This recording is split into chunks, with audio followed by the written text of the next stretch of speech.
Ladies and gentlemen, 10 regional champions battling it out for the title of the next Great Debater.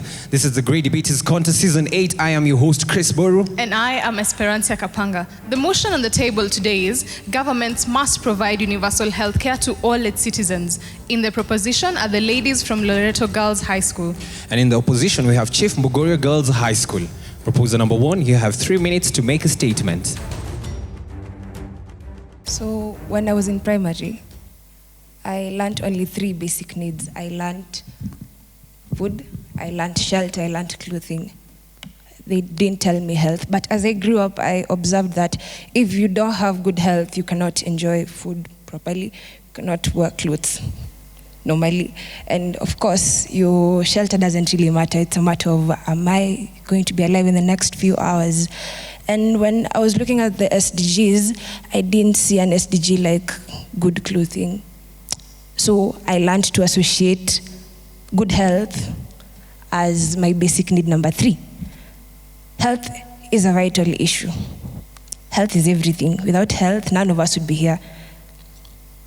My name is Melanie Fain from Loreto High School in Muru, here to strongly propose the motion that states governments must provide universal health care to all citizens. Now, we've seen the government go out in so many great ways to cater for the others. So many food policies, so many shelter policies. What about health? Now, you see, the beauty with this lovely motion is that we give the government something to do already. All they have to do is just finance it. Provide universal health care. My first point as to why the governments must provide universal health care to all citizens is it forces hospitals and doctors to provide the same standard of services to all, regardless of their status, whether you are a low-income earner or you earn no income at all. So my first statistic, the number of people who die per year due to lack of money to afford proper health care in the US is 45,000. Now let's come to where we live, Africa.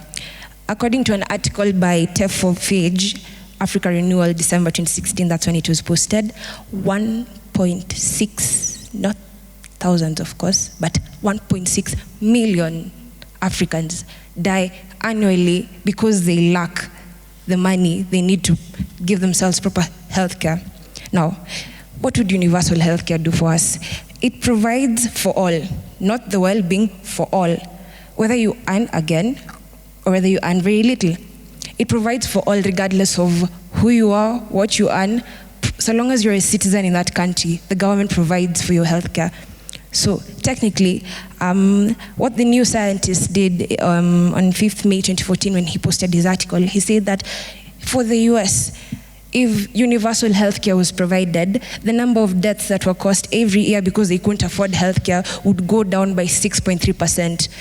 A tiny number it may seem, but when you get on ground, that is a very big population. My second point, governments can guide the population to make better health choices. The government controls medication and many other things, so it's very easy to manipulate the prices of drugs and stuff like malaria. Judging from what Standard Media was doing when it came to malaria and quinine, when they said that it's now, they gave an article and showed how it turned from 500 to 80 shillings, it's more affordable. That was the work of the government. So universal health care is necessary because yes, it does promote this more. So with that, thank you. First proposer, you have 3 minutes. Come on. Universal health care does not imply coverage for all people and for everything. The universal health care is determined by who is covered, what services are offered, and how much cost is covered. Kenya Sharon McKenna from Chief Mbogori Girls, and I'm here to strongly oppose this intriguing motion that states governments must provide universal health care to all citizens. According to Oxfam International, in Kenya, 0.1%, that is 8,300 people are the richest, while 99.9%, that is more than 44 million, and mark you, more than 44 million people are languishing in extreme poverty. And if you tell me to allow the government to cater for this 99.9%, and as I said, these are more than 44 million people. And as we all know, Kenya, you are amongst the countries that are developing. How do you expect a developing country to cater for the health of more than 44 million people?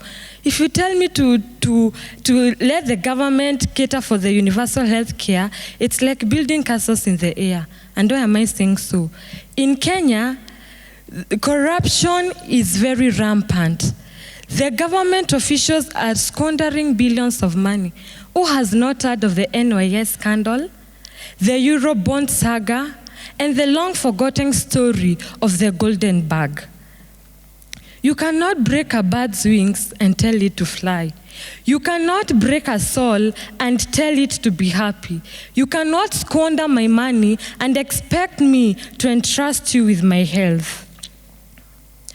The health sector in Kenya was the largest service sector to be devolved under the new constitution. However, the sector is currently bedeviled with monumental challenges, which are capacity gaps, human resource deficiency, lack of infrastructure, rampant corruption, conflicts with the national government, and this leads to the stagnation of the health sector in Kenya. And you're still telling me to allow the government to provide universal health care to the citizens. Come on. I don't like it when people pretend not to understand. Let us understand this motion. Let us come to the roots. It is logic. We cannot cater for the government cannot provide the health care, the universal health care to their citizens. So please, let us understand this motion and let us oppose, because like in Kenya, really, we cannot manage. Our government officials are squandering a lot of money, and you still expect me to entrust a person who is misusing my money with my health? That is not possible. Second proposer, you have 3 minutes for rebuttal. Health is like money. We never have a true idea of its value until we lose it. Sally Modhoni from Loreto High School, Limuru, strongly proposing the motion, government must provide universal health care to all its citizens. The opposers have said that 99.9% of all Kenyans are living in poverty. I beg to differ. Actually, according to Wikipedia, it is only 42% of Kenyans that are living below the poverty line. Moving on, you talk about corruption, how you cannot entrust your health to people who are corrupt. But in the same way, if we are to entrust it, there would be states put in measure in that it will not be lost. We will have parastatals and people who will take care of it. Despite the fact that you say that it is expensive, do you know that if all healthcare was under the government, it would be under one state? Our first proposer clearly stated that one of the major reasons under our definition as to what is universal healthcare, the government regulates the medical care, the personnel. So it will not be expensive per se, because the government will be able to say, we are paying our doctors this, we are paying our doctors that. So that is not our point. The first thing, when we have universal healthcare, we lower the cost of living of an economy. I'll give an illustration of two nations. We have United States of America, which does not have universal healthcare and is ranked number 37 according to WHO. And we have France, which gives universal healthcare and is ranked number 1. And how does universal healthcare lower the cost of healthcare? Because we are, according to statistics from Wikipedia dated 2015, it says that France uses 11% of its GDP to provide for healthcare, whereas America uses 17.8%. That's a whole 6.8% difference, which shows that universal healthcare is actually cheaper to both the government and to its people. The second point, universal healthcare leads to an actual improvement in the standard of living of people in a country. What do I mean? I am saying that universal healthcare increases life expectancy in a nation and at the same time reduces the mortality rate. My illustration comes from data from CNBC as per yesterday night from an article by Kimberly Amadeo, who said that in fact statistics, France, which has universal healthcare, has a life expectancy of 85.5 years and an infant mortality rate of that 3.2, whereas America, which has no universal healthcare, has infant mortality rate of 5.6 and life expectancy of 78.6 years. And then as I close, out of the 33 developed nations, 32 have universal healthcare. And it is common sense that we should follow those who we strive to be like. So why not be like developed nations and opt for universal healthcare? Why do you want to languish in poverty with our poor brothers in Africa? Thank you. Second opposer, you have 3 minutes for your rebuttal. Well. Life is not a rehearsal. Thumbs up to all of you for upholding the saying that says, greatest is the one who agrees to be taught. I take this opportunity to take you through this way and tell my comrades why I'm strongly not in for the motion that states governments must provide universal health care to all citizens. First, to my second opposer, I thought you never understood my dear friend here. She never talked about of 42%. Actually, it is more than 44 million, which is a sum of 99.9% of the population in Kenya, according to Oxfam University. On to the other thing, she told us that the United States of America does not have universal care.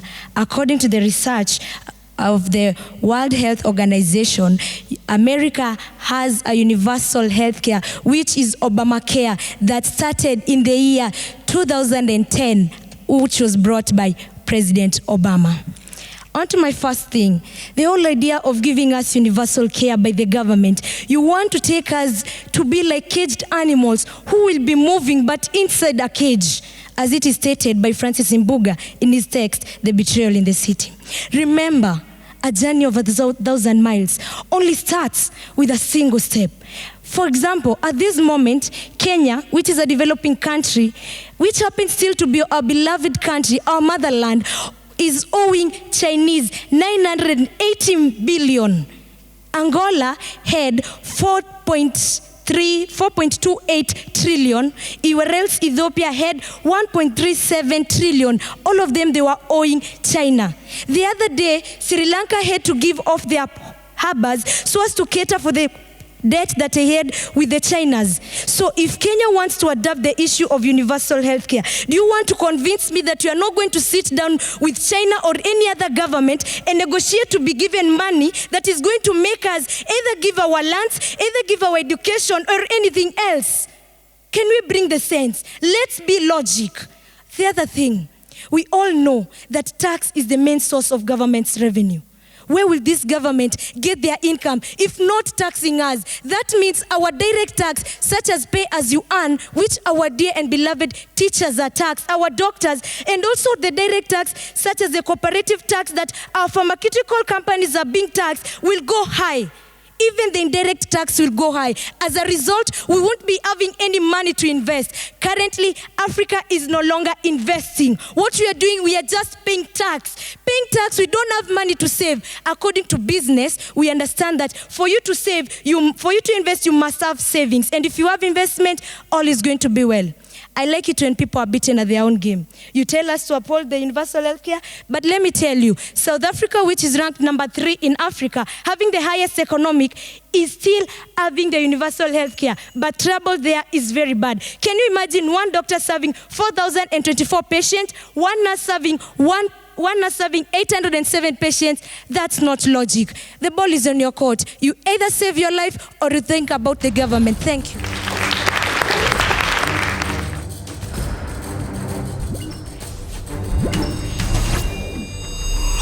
For the question session, the proposers have been asked, how do we maintain the integrity of the healthcare system? Opposers have been asked, would you rather have universal healthcare that could save a life or the current system that's quite expensive? Proposer number 3, you have 3 minutes to answer your question.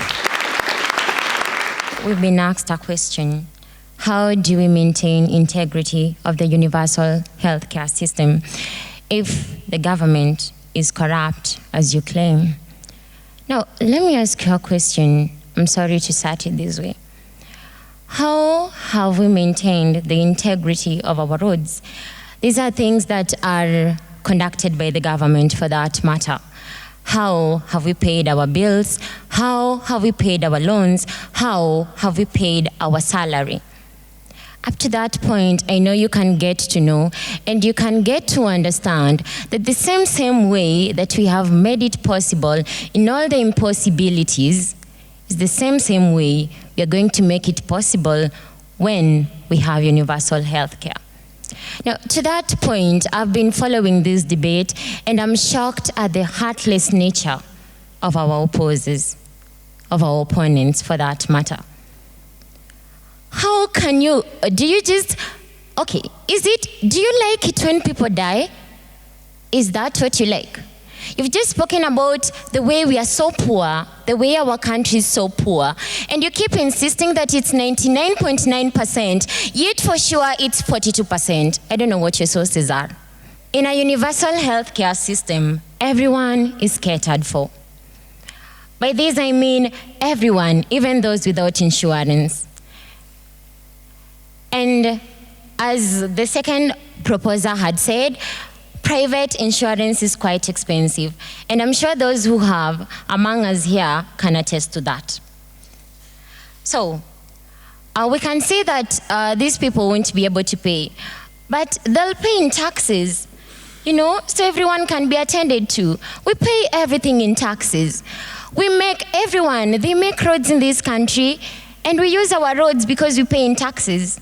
So everyone, those who might object to taxation for that matter, claiming that, we are going to add taxes and everything, you should know that this is no different than the shared cost of construction, the shared cost of school funding, the shared cost of everything that the government is doing for us. So why don't we stop being heartless, my fellow opponents? Why don't you just stop being heartless? There are people who live below the GDP. I'm talking about, let's just talk about America for that matter. 13 million people in USA don't have insurance, according to balance.com in October 10, 2018. 45,000 people die annually. When we come to Kenya, the lowest you can pay for NHIF is 5,000. People living below $1 is 42%. My dear people, why are we hurting each other? Why are we getting heartless? Thank you. Third opposer, you have 3 minutes to respond. Thank you very much. Joy Francis, Chief Mbogori Girls High School. Let me start by answering the question that was posed to us by the viewers. Would you rather have a universal health care that saves lives or a current system that is quite expensive? Now, I'll answer your question by another question. What is more expensive?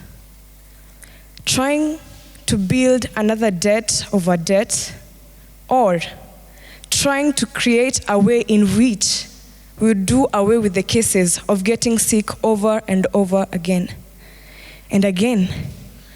Is this the same government we're going to entrust with our health? Look at these people that we gave the money. In a certain county in Kenya, they bought for us curtains, and somebody made a joke about it. You go in the hospital, look at the curtains, and get healed. Is this what we are going to do with the government? Can we really entrust these people with our own health if we cannot trust them with security? We've got to be serious. There are some other things that we've got to cater for other than health first. Prevention is better than cure, they said. There's no way you'll tell me to implement the issue of universal health care, yet we have issues of insecurity over and over again. South Sudan, our neighboring country, the Horn of Africa. Look at the ISIS in Syria. Look at the Taliban in Afghanistan, the Boko Haram in Nigeria. Do I really have to care for health? Yet I'm not in a stable government. Yet I'm not secured wherever I am. We've got to be serious, guys. Then again, a thing like poverty. Isn't this the things that we should be catering for instead of health first? If we're taking sewerages anywhere, flying toilets, we've all heard of that. So we want to cater for health. There is no way you'll take a bath and put on the same clothes that you've had the whole day. All we've got to do is do away with poverty. Do away with insecurity in our countries. Now, for instance, the 44 million of the Kenyans got attacked. How will we save ourselves? But take, for instance, we have done away with all this and now we are trying to implement this universal health care. Then it's at least okay. The countries which have developed, they are lesser than the countries which are developing. Will Martin say that the countries that have the best scores in prosperity index and therefore ranked as the world's healthiest are generally big, developed economies with large amounts of resources? To our proposers, give us at least 50% of countries which are developed and are practicing the universal health care. We are not refusing. We are not saying that people should not be healthy. All you need to understand is we cannot implement health whereas we are in a situation where we cannot help ourselves. Thank you. Proposition, you have 1 minute for your final statement.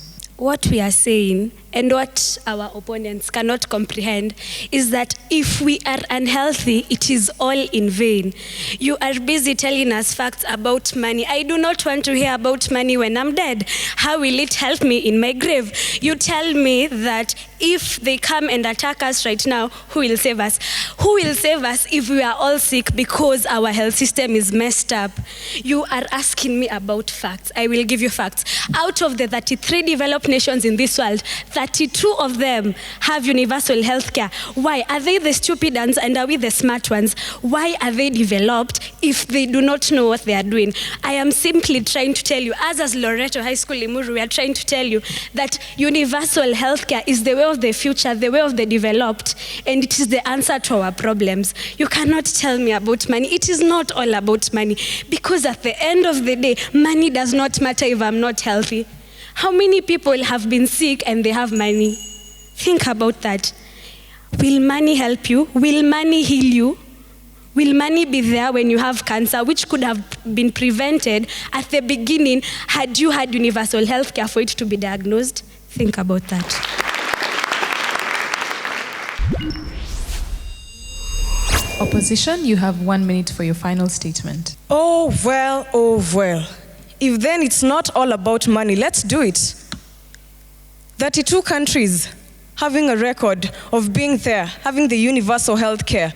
Why is it not introduced in all the countries in the world then? I guess if it's not the issue about money, we should have already implemented it. We should have already not even been here discussing about the whole issue.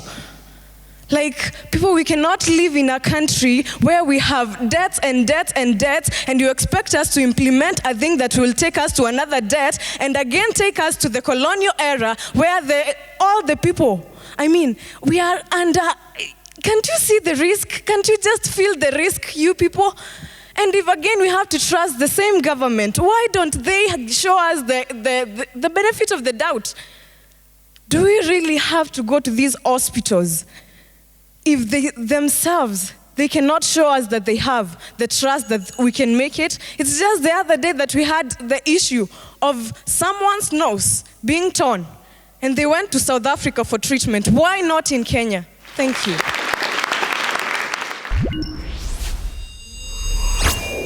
Loreto Girls High School. The government must provide universal health care for all its citizens, and you are the ones proposing the motion. I think one of the things that I was looking for is you bringing it home and talking about the fact that this is one of the things that the Kenyan government has prioritized as part of its Big Four agenda. and also just defining what universal healthcare is, because a lot of a number of people do not actually know what this means. So you had, when you're proposing and you're the first speaker, Melanie, you have the advantage of, defining terms and setting the pace of the motion. And then with that, then you can sway, the debate towards your side. So that seemed, the start was a little hazy, but I think as you went on, we had some very good data that was shared to be able to confirm or disconfirm some of the things that had been said by your opponents, and of course to be able to defend your side of the argument. I think what I expected to see was a lot more passion and, just emphasizing the importance of why this is a priority or should be a priority, because a lot of the debate has been that many people end up incurring out-of-pocket expenditures to be able to take care of medical bills that would have been avoided if we had a universal health care. My last comments is that when you have sources or you are making reference to certain sources, think about those sources as being credible sources, verify the information. One of the sources I think that was quoted was Wikipedia. And, is that a credible source? Is that a source that you actually want to attribute? So just ensuring that your sources are credible, and that when you get information that you verify it by looking at another verifiable source. And then just being concise and being coherent in your argument, that seemed to have been a bit of a challenge, but good job. Sharon, you are a wonderful speaker, but when you said something like universal healthcare is not for all, I got a bit worried, because I was wondering what the definition of universal here is. You had good statistics, I think, which impressed me. Lynette, I must say, as far as I'm concerned, you are a very firm, convincing speaker. You tried to light up the stage, which I think to me really impressed me. Then came Joy Francis again, really trying to push her points across, great rebuttal and all that. However, I thought that she just talked about bringing it closer home. I thought you people could have capitalized on NHIF, its successes or its failures. Because the government has been trying to roll out the NHIF, and of course funds have been set aside. People now are getting deductions depending on your salary. I thought that would have been a very strong point for you. However, of course, it might have been overlooked. We might have not thought about everything, but we did try. And Loreto too, I think we did try. May the best team win. Thank you. And now, to the results. Loreto Girls High School, the judges awarded you 67.8%. Let's appreciate them.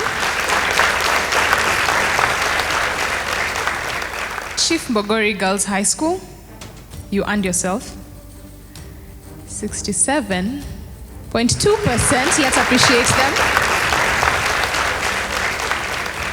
Congratulations to Loreto Girls High School for winning this debate.